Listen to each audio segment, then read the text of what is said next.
بسم الله والصلاة والسلام على رسول الله. أولا لقد أقيمت ندوة في متوسطة نميش بومدين تحت إشراف المنظمة الوطنية للمجتمع المدني، والهدف من هذه الندوة لأن الموضوع نتاعها موضوع الساعة اللي عايشينه كل أبناء نتاعنا في المجتمع،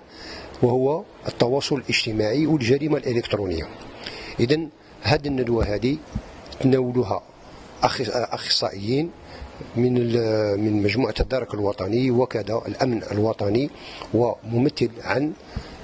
العدالة أي اللي هو